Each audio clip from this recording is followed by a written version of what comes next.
The engineering design cycle is familiar to most people involved in some type of product design. Depending on the product, this can be a very costly and time-consuming process. Today, I'm going to give a quick example of how 3D printing can improve designs while saving incredible amounts of time and money. A coworker of mine recently purchased a few Raspberry Pi mini computers for use around the office. He needed cases for them, so I designed a custom enclosure for him. This is the final design I came up with. Some of you have plenty of experience with product design and probably already have an estimate of the average time and cost that would be involved to make something like this. There are others that do not deal with product design on a regular basis, so I'll give a short explanation of each of my revisions and then give an estimate of the time and cost involved to make these custom enclosures.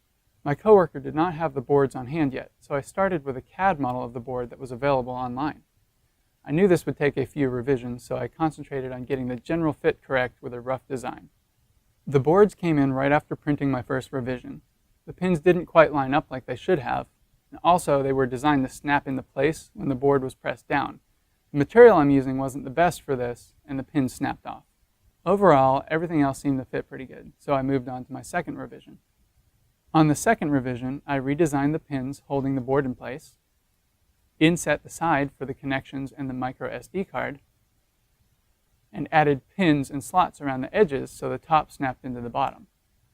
I also added much more finish detail to make the enclosures look better. On my final revision, I addressed 3 more issues. The hole for the audio jack needed to be larger. The Raspberry Pi board is bare on the bottom, so I added a protective covering to keep it from shorting on the mount screw, and I changed the snap fit mount pins into straight pins with a post on the top cover to hold the board in place.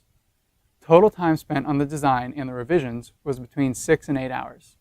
I sent each revision to the printer before leaving work at night, and it was ready for post-processing and testing in the morning.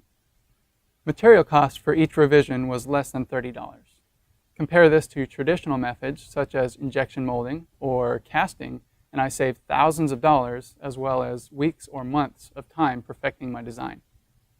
For additional information, see our white paper on improving the design cycle using 3D printing. We'll have a link for that in the description. Feel free to contact ScanSource 3D to learn more about how 3D printing affects design and manufacturing.